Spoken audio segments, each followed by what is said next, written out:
Hello, everybody, and welcome to the Chakra Way Meditation Podcast. And today, well, I don't know. I'm not sure. This one might need to come with a sort of a warning, 21 18 certificate. I don't know yet. We shall see. But I am really excited to be welcoming Jen Wadkey, excuse me, to the podcast. And Jen is a pleasure and orgasm coach, which I think, you can't hear that and not be intrigued for sure.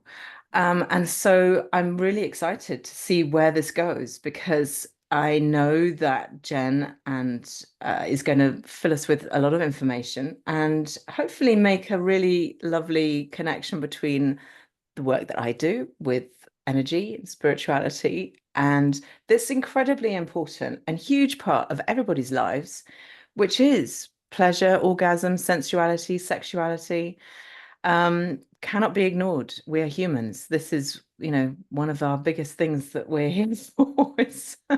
So, welcome, Jen. Thank you so much. Thank you for having me. Yeah, no, you're very welcome. And so let's get into this. Tell me, what is it that you do as a pleasure and orgasm coach? What does this consist of?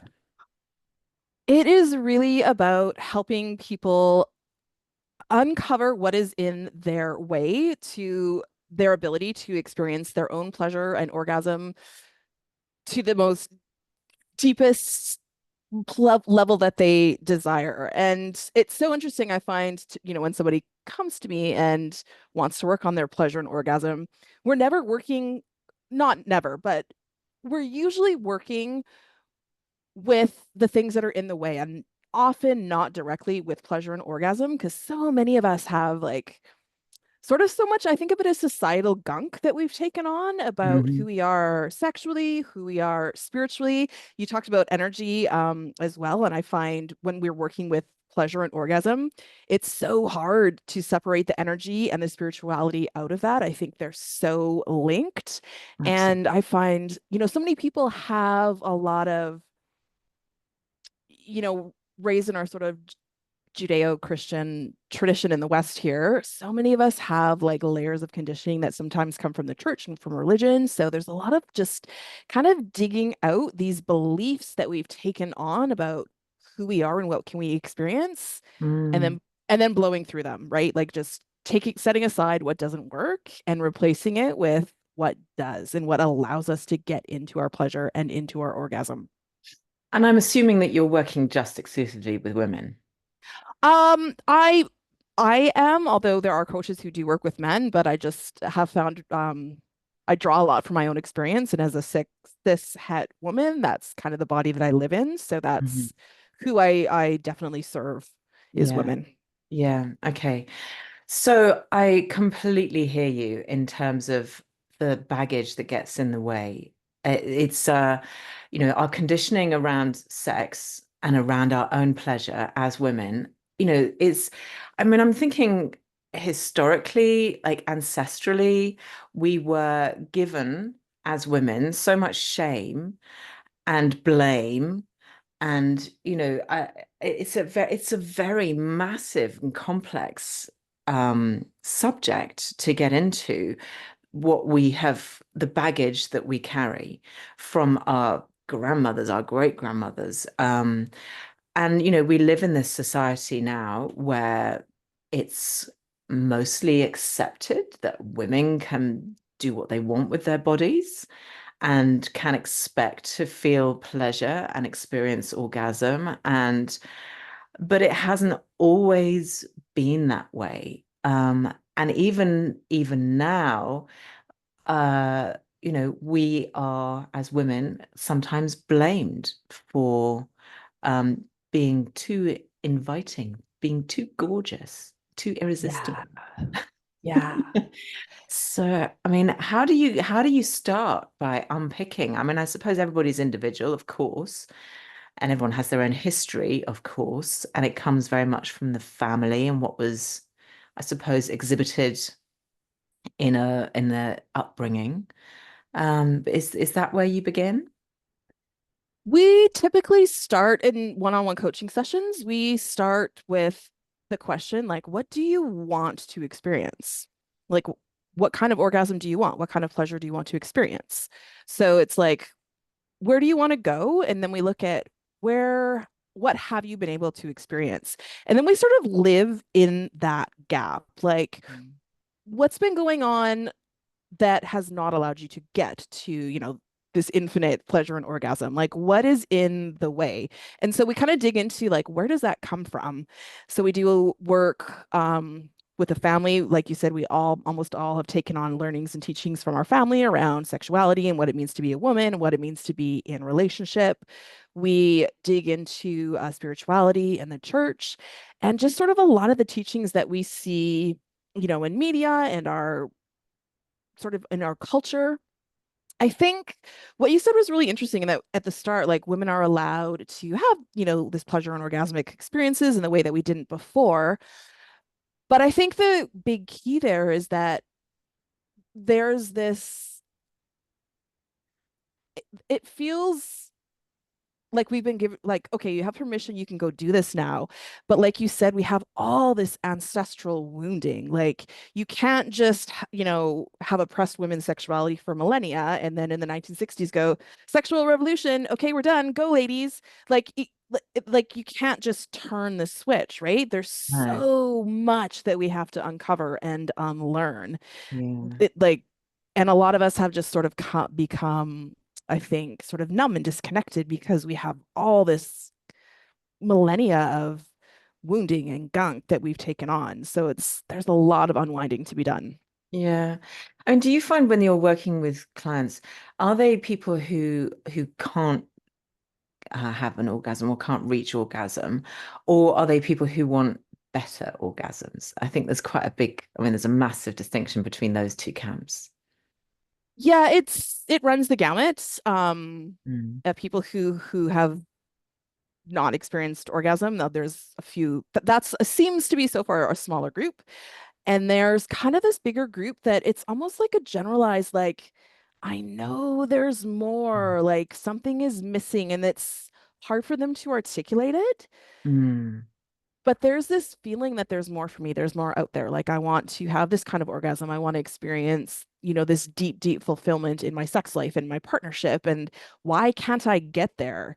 And it feels really big and really vague because we don't really receive any sort of pleasure education. So Mm. there's often just this like, oh, like I want more, I want more. Yeah. So yeah, we kind of dive into that, what that more is. Okay. And I talked to a while back, and I actually did two episodes with this lady because I loved her energy and she was font of information.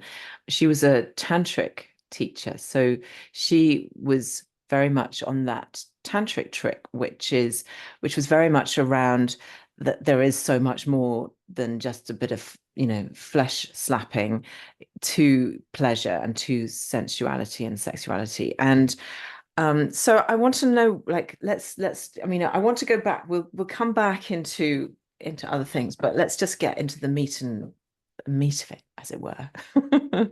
And what are once you uncover somebody's history, their, whether it's shame or like, and that's a big thing that I want to come back to is shame, because I think that plays a massive part in holding us back from feeling pleasure Yeah. and so on. Um, do you actually teach techniques like sexual techniques, or is it really more just the mindset stuff that you work with?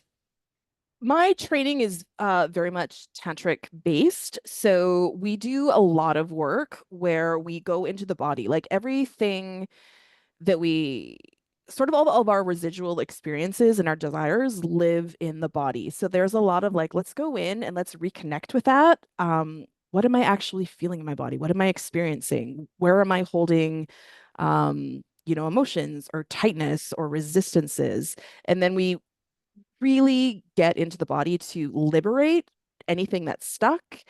And then we work on creating, the ability to feel and really be in tune and sense physically what's happening in our body with our pleasure. Like, where does my pleasure reside? And can I connect with it? And can I learn how to expand it and control it and direct it? So that's the two biggest pieces, right? Is using the body to liberate and then using the body to like retrain what we're able to experience inside of our sexuality and our orgasm and our pleasure.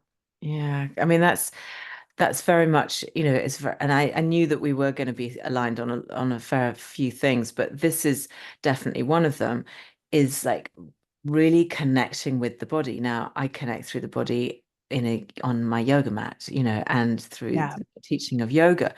Um, and this disconnect between the mind and the body is, again, I feel somewhat conditioned by society and ancient history of sciences and so on.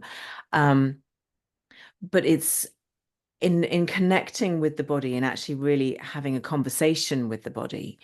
And for me, when I work with the chakras, this element of sensuality and pleasure and touch is down in the sacral chakra in the hips. Obviously, why wouldn't it be? Yeah. Which is also where one-to-one relationships live. So this would be very much, for me, it would be like hip opening. And like if you have stiff hips, what are you holding there? Because it's where your emotions live as well. So what's my modality is yoga in terms of connecting with the body. What is yours? It's really about following the client's unique ecology. So we might use breath work to connect with what's stuck, what needs to be liberated, or we might use sounding. I love sounding. That was my own sort of Yes. big aha moment. It's very powerful. Yeah. Yeah, and I find a lot of people, myself included, like can really find it difficult to like release through the throat. And I like kept on, I was cutting it off, cutting it off, cutting it off. Like I can't just like, "Bah." And then I had a session one day where I was like, "Bah." And I was like, whoa, like it just opened up, right? So we'll use sounding, we'll use movement, we use a lot of pleasure practices. It's really powerful to connect with whatever pleasure is available to help you create these new neural pathways to the new and deeper pleasure experiences that you want. So there's a lot of holistic tools we use. So, I mean, the primary modality though is following what is alive in the client's body. And Mm. that's different for every client, right? But I have some clients who are like really great sounders, like they blow my headphones off in a session, and which is amazing. I love it. And then I have some clients who are just able to like sort of go inside and they're like, oh, I can feel, this inner child living in my heart, and then we unwind it. So it's really depending on the client and Mm. what they specifically need. Yeah, it's fascinating. How did you come to do this work, Jen? How did this happen for you? I had my own journey where I was disconnected from my pleasure and feeling numb. Although, when I was told that at the time, I was like, that's not true. I'm sexually liberal. I'm open. Blah, blah, blah, blah. Yeah. And then I kind of was like, am I though? And, I think my biggest moment was when I got divorced, left less than 2 years of marriage. Mm. And I kind of just had this epiphany where I was like, I think they lied to me, society lied to me, culture lied to me about what marriage was and what relationships were. And I remember thinking, like, what else did they lie to me about around sex? So then I sort of just started different types of exploration and playing. I was in different kind of relationship configurations and just sort of organically came to what feels like a universal truth, and that is our pleasure and our sexuality is one of the most powerful sources we have for joy, fulfillment, for whatever we want in our life, and power. I think if you control somebody's pleasure, you control the person. It's so deeply disempowering to not allow people to experience pleasure as they desire. And once I sort of that belief had taken hold as absolutely true, I was just like, I need to work further with this. I want to explore more. What else is there? And I was like, what else is there? What else is there for pleasure? What else can I learn? What else can I Mm. experience? What else can I support others in moving along their own pleasure journey? So Mm. Yeah. Yeah. Okay. So yeah, quite the adventure. And I guess, in terms of coaching people and finding out all of these modalities, you just kind of, it became innate, I suppose, to you, this how to follow somebody else's, having experienced it yourself, how to follow somebody else's path. That must have been because, dealing with your own sexuality and sensuality is one thing, but understanding others, that's quite a big I don't know, for me when I think about doing that, it's like, oh, that's quite a big thing to delve into with somebody else.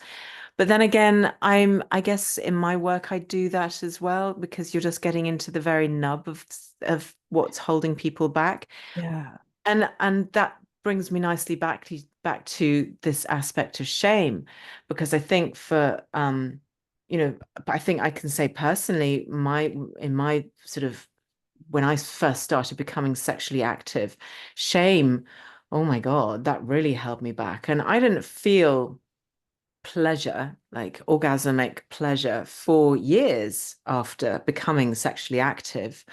I just was, there to serve. I don't know what that I was doing. I was young and naive, and I hadn't got a clue what I was doing. But I remember very clearly a big portion of shame. And I think that as women, we are given an inordinate helping of shame. And I don't think men, and maybe this is a massive generalization, and people will come at me and say, you're completely wrong. As a man, I feel shame too. But I think the majority of shame is lumped towards the women in. Would you I agree? think so. I think so too. And I think that's not to say that men don't experience shame. Yeah. They absolutely do. Yeah, of And, course.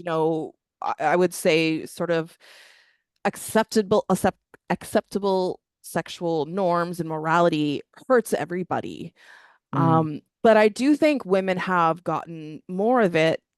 Again, going back to that ancestral wounding, like how long ago, it wasn't that many generations ago where, like, I mean, in the 50s, if a woman had a child out of wedlock, God, she was a doomed to shame. poverty. She was shunned. She couldn't get work. Like she, was forced to rely on the generosity of strangers to be clothed and housed. Like that is a different shame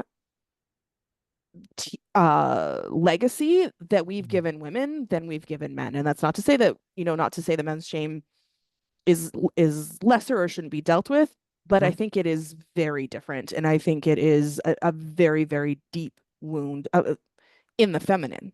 Yes. Yeah. Yeah, absolutely. I mean, when you are working with this aspect, we're very much delving deep into the divine feminine energy. How do you access the divine feminine in your, I have my ideas, but I'd love to know Yeah, what yours. for me personally, it's just I can't even articulate it in some ways. Like it's just so I feel very connected to, after doing all this work myself, reconnecting with the body, I'm very connected with my pussy generally, and it's just like even sitting here right now, I'm like, oh, like let's check in. And she's like comes alive and she's like, I love what we're doing. I love what we're talking about. And I find for me, like that's where the feminine comes from, is this connection with pussy, which is, I think, a portal that has never been recognized for the power that it is to take both men and women to amazing spiritual heights and pleasure. And I find when I listen to my pussy, there is a wisdom there that never leads me wrong, but I had to learn how to listen to it. I had to learn how to connect with it. And I find any sort of sensual movement, sensual dance, like my divine feminine loves that. She wants to come out and play. She likes to be out and flirty. And I like to do all the traditionally feminine things. That's not to say that everybody has to do that. It can manifest in different people in different ways, but I find for me, like she just wants to come out and play and dance and like Mm, she wants to yeah. feel everything. And I think she wants to hold everything. And I think that is something going back to talking about coaching, I find what I think one of my strengths is that my divine feminine wants to hold, like I can hold all of your sexual trauma and your shame for you in a session. Like I have that large receptive ability that feels to me to be very, very feminine to just like open my arms and say, okay, I'm going to take this from you for the next 90 minutes. Like, here we It's go. deeply in the feminine energy, in that Yeah. yin energy, which is, the not this gendered masculine feminine, but that very receptive energy Yes. of the feminine, which is nurturing and nature connected and receptive. And the masculine energy is that protector, provider, sort of logical side of us. And we all have both of these. And Yes. so again, Yes. society upholds that masculine, you know, achieve, work it out, find a solution. It's a um that is also, perceived as a very masculine point of view, or a masculine trait. But we hold those within us. But yeah, society has upheld the qualities of that yang energy, that masculine, the solar energy, as being the right energy, as being the The useful, good energy. the default. It's the default. Exactly. It's what Yeah. this is what society and capitalism, frankly, is built on. And so, it's a hard thing to get away from. So I think we have to work quite hard to go, actually, I'm going to consciously connect with the divine feminine with that inner goddess. And we all have it, whether you're a man or a woman, that you have, however you identify, you have an inner goddess, you have a divine feminine energy, because it is Yes. that connecting, receptive, soft, intuitive nature that is there, that has been, not used you're not going to make, you know, CEO of Fortune 500 if you're just using your feminine energy. You got to be that masculine energy has got to come through. And so we battle with that, I think. Yeah. And I think, yes, and I do just want to take a moment to highlight that yes, we both have masculine and feminine, and we're talking in those polarities, not gender. So thank you Yeah. for pointing that out. Um, and I think we have this notion, like when we talk about the feminine being soft, I think that's often misunderstood as being weaker in a sense. And I think that is one of the most detrimental ideologies to hold, is that the feminine is weak. Like Yeah. there is something so powerful about being able to create these connections and being able to hold space and hold other people's emotions and experiences that allow them to transform in whatever way they need to. Maybe it's that going deeper into their feminine, maybe it's going more into their masculine, whatever it is. I had this client who I was like, I should be paying you. Created this session with her where she managed to, connect with some ancestral knowledge. And I just watched her receive this amazing, powerful download. And I was like, oh my God, I'm getting so much just holding this container and witnessing it for you. And that's, in my opinion, my experience, my coaching, that's the power of the feminine. Like I created that space. We co-created. It's not just me, like, this is what I'm going Mm, to do for you. We co-created that, and I could hold that for her so that she was able to sink into this experience. And I think mm. that's it's soft, but it is not, Powerful. it's super powerful, right? So I think sometimes that's the the element that we really miss in society when we talk about the feminine. Soft is not weak. It's Yeah. not without its power. It's inordinately powerful. Yeah. I think that when you truly connect with your feminine power, there is something it's kind of, I don't know how to describe it. I was going to say like a sort of like a bomb going off, but it is when you have that realization of the strength of what it is to be a female, and have that feminine power, you realize that actually it is the strongest, most important, or not most important, but it is the most potent of powers. I mean, if you think about, it's very easy for us to sort of brushstroke society in, oh, it's all capitalism and masculine energy and blah, blah, blah. That's a very sort of trite thing to say, really. And I said it, so I'll own that. But but when you look at it and deeper, like the power of the feminine, the power of the feminine energy is what men really fight for in a way. Yes. And, Yes. battles have been, lands have been taken, all because we want to keep creating life. And we are, as womb-bearing beings, the people who are creating life. The power of that is very intimidating to some men historically, not Yes. necessarily maybe, but when you step into your feminine power, there's a quiet grace within that that doesn't need to be shouting from the rooftops. It just Hmm. is. Hmm. Yeah, yeah, totally, totally, totally. Um, yes, so much yes to all of what you just said there. The power of femininity is just beyond.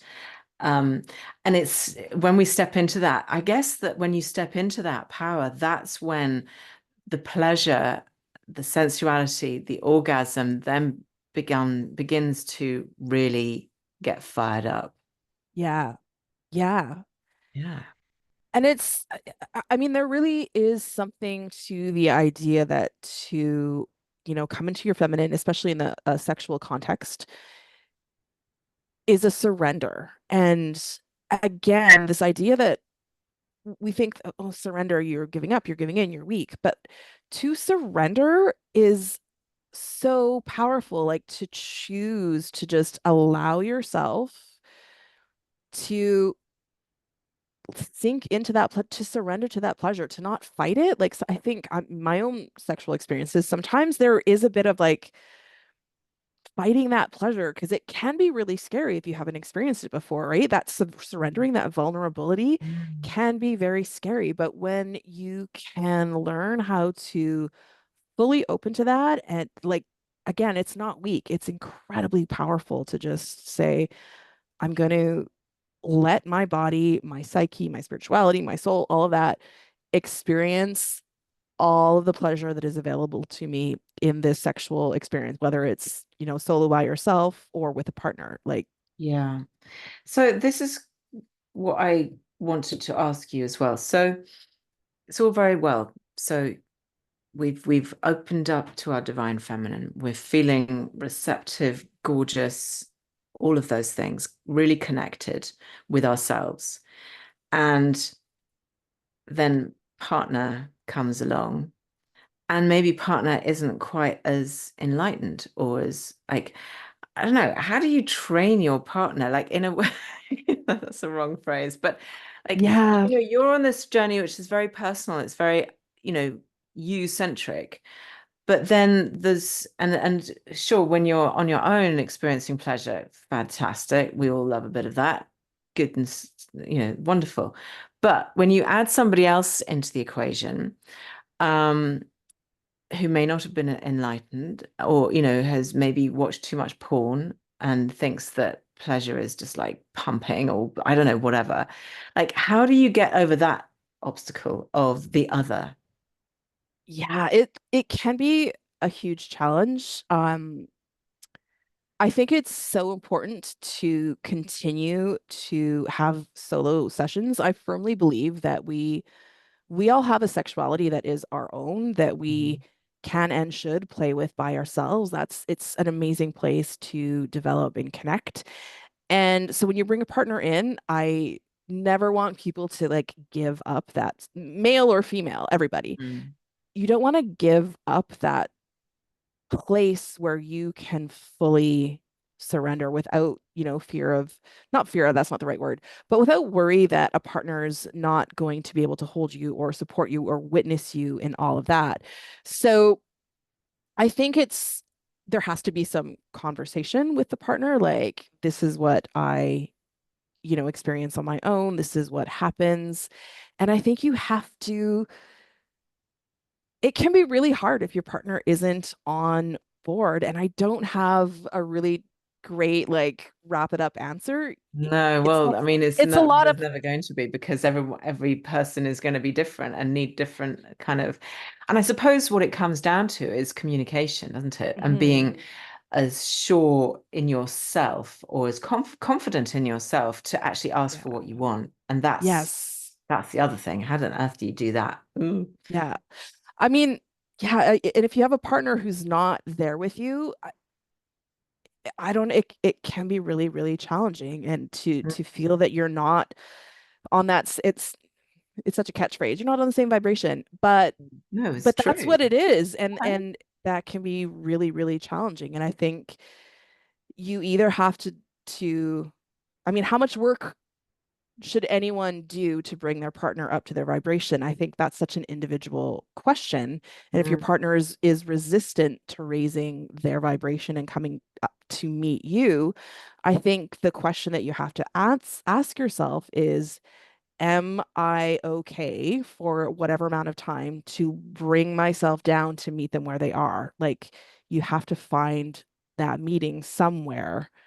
So if you're constantly up here and your partner's constantly down here, like, how long are you going to be, how long are you willing to bring yourself here to meet them if they're not willing to do the work? And I think that's a key too, right? If they're willing to do the work, but they're slowly sort of progressing, that's one thing. But for me personally, a partner who's like, I don't believe in this hokey, you know, mm, breathing together, eye contact, tantric stuff, or if they don't believe in it or can't get there, I don't know. Like, I don't know. For me personally, I don't know how long I could be with a partner that didn't want to grow with me. I don't yeah. know. It's such a personal part of the journey, I think. Yeah.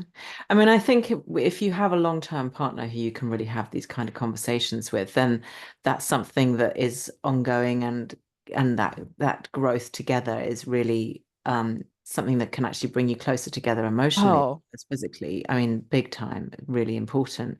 And I suppose I'm thinking about sort of, like a casual encounter or a new relationship.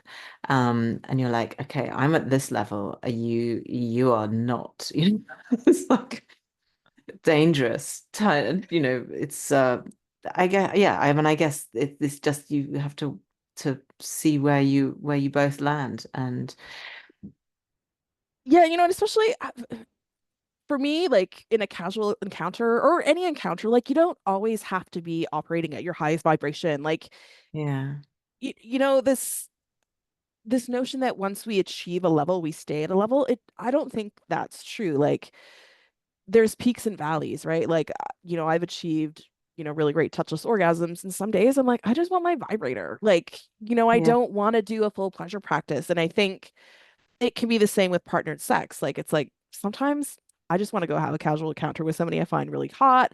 Maybe they're not quite up, as high as I can vibrate sometimes, but that's mm, okay. So tonight I'm just gonna like just bring enjoy my them. bring my best, hope they bring their best, and just enjoy. And it doesn't always have to be this like, cosmic life-changing experience. Like sometimes sex is, messy and funny, and sometimes it doesn't go right. I've had numerous encounters where I'm like, this is laughing, or I'm like, this is not working. Like it's just it's not happening today. Like, let's go have some wine because we need to tap out here. Like Yeah. it happens. It's life. It's not Mm. perfect. Yeah, exactly.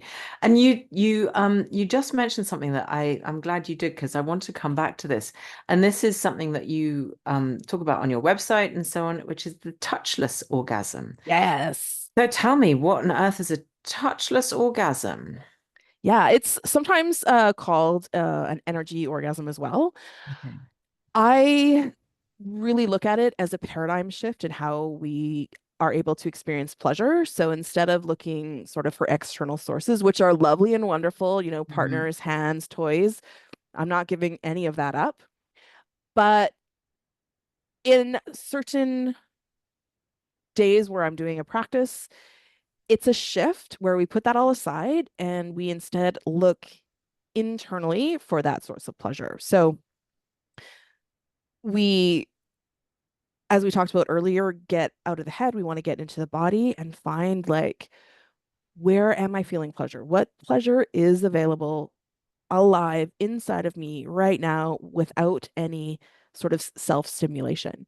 And then we work with that and we can build it, we can expand it, we can grow it to the point of touchless orgasm, although that in some ways can take that can take people a bit longer to get to. I But even imagine if, there's breath work involved in that as yep, well, big yep, time. yep, Yeah, yep. moving the energy around. I mean, it's fundamentally a simple process. It's using sort of, I call it the activated mind, right? So you're actively using your awareness and your energy to focus on your body and then to expand that pleasure. So body, mind, pleasure. But where it can get to be difficult for people is all those blocks come up again, right? So when you're Mm. working with touchless orgasm, everything that's in your way, like all of your conditioning, all of your beliefs, what you think about your body, what you think you deserve, your self-worth, all of that comes up when you're working with touchless orgasm. Mm. But it's everybody can achieve orgasm and everybody can achieve touchless orgasm. Mm. And I think if you've ever had, what should I call it? A fun dream. That's where I started. You've witnessed that that is a possibility. Yes. Yeah. That touch, because that is yeah, as you say, that's probably like the original touchless orgasm is, having a nice dream Yeah. in your sleep. And so we know, I guess that's a good place to start, because you know that it's possible. And it's that Yes. that limitation is taken away when you go, actually, yeah, I can achieve that amount of pleasure without moving a muscle. Yeah. And then you realize, huh, I have that energy within me. Yeah. Let's That bring it was up. that was Yeah. my own journey. I had some full-blown orgasms in my sleep in my early 20s. Talked about it to my girlfriends and they're like, "Are you sure that you weren't actually rubbing one out?" And I was like, "No, I was asleep. I wasn't touching myself. Yeah. I promise." But there wasn't really any where for me to put that, right? Like my sexual education, I'd been taught that men have wet dreams, right? So I knew that that was Yeah. real, but it Yes. had never been talked about that women can experience that. No, I've And I was never like, heard anybody talk about that before. And right, right, but we exactly. do. Yes, absolutely we do. And I hope Yeah, that all of you listening do, because yes. what a lovely surprise that is in the middle of heaven. Yeah. And then I kind of just realized like again, just this sort of idea had been fermenting in my brain for, I mean, a couple decades, where it's like, if I can do that in my sleep, like, why can't I do that awake? Like, my brain has the power to do that. It did that unconsciously. And that's a lot of the work in coaching too, is right, getting under the unconscious, like what is under there. And I just, you know, searched and searched and searched for the tools to recreate this consciously. And, as part of my coaching training, I did a live retreat and I had 2 sessions where, my hands were on the mat and I was like, oh my God, I'm gonna come in the room full of 80 women. I was like, this is amazing. It's real. Like. And then I went back home. I was like, okay, can I recreate this without the energy of all these women around me? Because that certainly helped Oh, me get there. And I was like, yeah, this I can do this on my own in my living room. And so I, kind of kept playing with it and started sort of teaching it. And it's like anybody can use these tools. They're not complicated. Um, to get to orgasm takes a lot of consistent work, like I said, because there is, a lot of us, we all have something in the way that we need to yeah. unpack and unwind. And you don't have to have a touchless orgasm if you don't want to. But even the practice of just working on touchless pleasure is going to Mm. enhance your sex life, partnered and solo, in order like Mm. to the nth degree. So But it's also opening up your energy. It's such a fundamental side of our energy, of our energetic body. It's such a powerful, potent, I mean, you can't deny that it is the most is the most important in a way, because that is what we are as human beings. As all animals, our main function in life is to reproduce. Like our sexuality is really important, and it's been suppressed by society and the history, what Yep. have you. Yep. Um, but to reclaim it and to understand that in connecting with your sexuality, with your sexual energy, and it doesn't have to be, grubby, dirty. It's like a beautiful, powerful, amazing thing to have. It does lit the rest of your energy will lift through that. Yeah. It's Yeah. a, which is why I really wanted to talk to you, because I feel like, we spend a lot of time talking about our inner child or our this or our that or modalities to heal ourselves. But actually we all have the power to heal ourselves. And actually I feel like this connecting with your pleasure, with your sexuality, with this incredible thing that we have. Yeah. I mean, what a gift that we have, that we Yeah. are able to feel this amount of pleasure. We're just human beings having a human experience, right? Yeah. And this is one of the biggest pleasures. It is it's top of the Yeah. pile pleasures that we have. So why wouldn't we invite that into our lives big time? Yeah. And I have this up on my YouTube, going back to shame. One of my Mm, favorite pleasure practices is the shame-gasm. It's like, okay. go in and look at that shame. Like since the pandemic, my shame monster like came out full force, like never before in my life, along with some self-worth stuff that popped up. Okay. And you can use this for any emotion. It doesn't have to be shame, but I find it super effective for shame. It's like, okay, I'm gonna go in, I'm gonna look at it, I'm gonna let that shame monster like say all the awful, horrible things that they want to say about how terrible I am, what a worthless human I am, and on and on and on and on. And then I switch into pleasure. And then I switch back and I let the shame speak, and then we go back into pleasure. And it just becomes this, like, you almost can't stay in that shame while you're going back and forth to pleasure. And then that shame starts to transform and transmute. And then you're having this shame-gasm, right? And I find it so powerful to look at this shame and go, I'm going to live with you. I know you're here. I know you're inside me. Maybe every once in a while you have something of value to say. I'm still going to experience pleasure, whether you're here or not. Like, come along for the ride. Like, we can still have orgasms. We can still have pleasure. We can still reach spiritual heights with this shame alive inside of me. And it's almost like a big, middle finger to this shame. It's like, I can live Love with you. that. I can survive you, and I can surpass you and live in pleasure, even when you won't shut up. Yeah, I love that. That's amazing. Because I mean, all difficult emotions, and like shame, um, they, in order to sort of shift them, in order to work through them, in order to kind of break them up, I always think of them like sort of crusty, like the scale in the bottom of your kettle, you gotta get break it up. But you've got to, whatever difficult emotion you're feeling, sitting with it, being with it, experiencing it, embracing it, going, okay, here you are. Let's look you straight in the eye and see what you've got to say. And actually, it's kind of a bit like a in real life, if you were to confront a bully, they'd probably just like they disappear. Yeah. And it's the same, like sitting with your emotions. And this is what often I find is one of the biggest lessons of yoga and teaching yoga, is that, yeah, that thing is not comfortable. So you're opening your hips, say you're in Baddha Konasana with your knees out wide, your hips are screaming, your groins are screaming, and you go, okay, you can either resist it, invite more tension in to surround that, or you can go, okay, so this is not very comfortable. It hurts. I'll just take three more breaths and then I'll be done.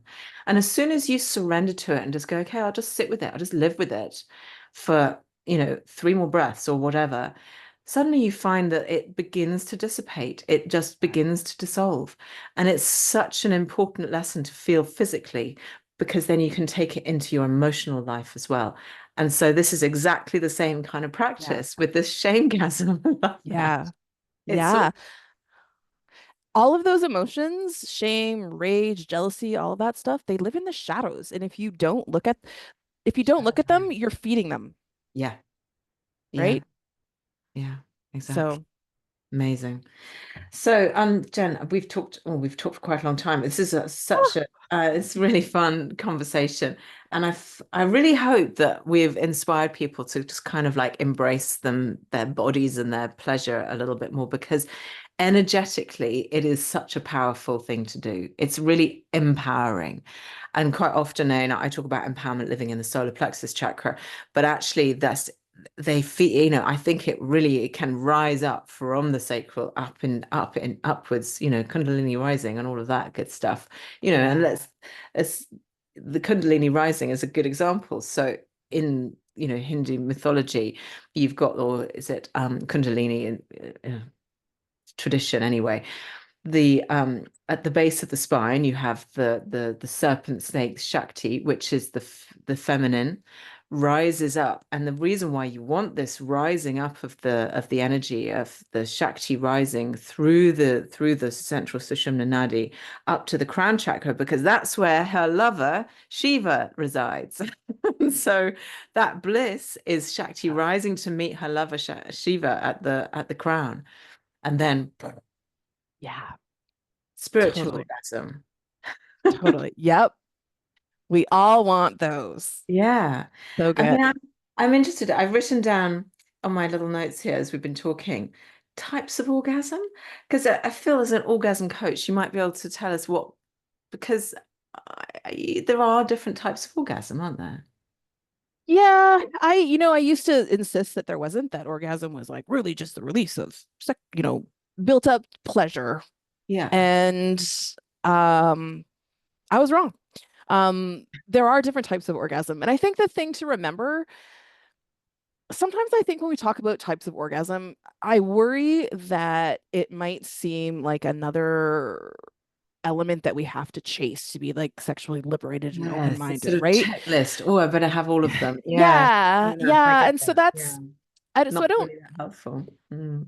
I don't talk about it a lot for that reason. And also because how we experience our own orgasm can vary, even if it's, say, a clitoral orgasm, how we experience that clitoral orgasm can vary greatly depending on, are we with a partner? Where are we in our cycle? What's going on in our psyche? What's going on in our body? Like there can be such variance.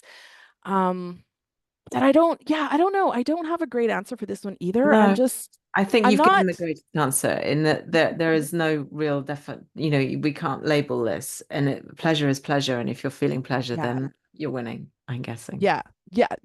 I agree. If you're feeling pleasure, you're winning. Yes, totally, totally. So, Jen, tell people how they can get in touch with you, how they can work with Yeah, you. my website is jenwadkey.com, and depending on when people listen and might pop over to the site, there is either going to be a free introduction to touchless orgasm. But I'm in the process. I'm so excited. I'm in the process of revamping that, where I'm going to give away the entire program in a book for $5. You get everything. So depending on when they listen, one of those two options are going to be alive on my site, and then they can get in touch with me from there if they want to do any further one-on-one work or get further support. There's a few options available. So, Awesome. Brilliant. and I'm also, sorry, on Instagram, Jen Wadkey as well. Okay, perfect. Well, thanks, Jen. It's been a blast. I feel it's been an education, and it's been really fun chatting with you. So I hope everybody else has enjoyed learning all about this. And yeah, thanks so much. Thank you. This was such a lovely conversation. Thank you for having me.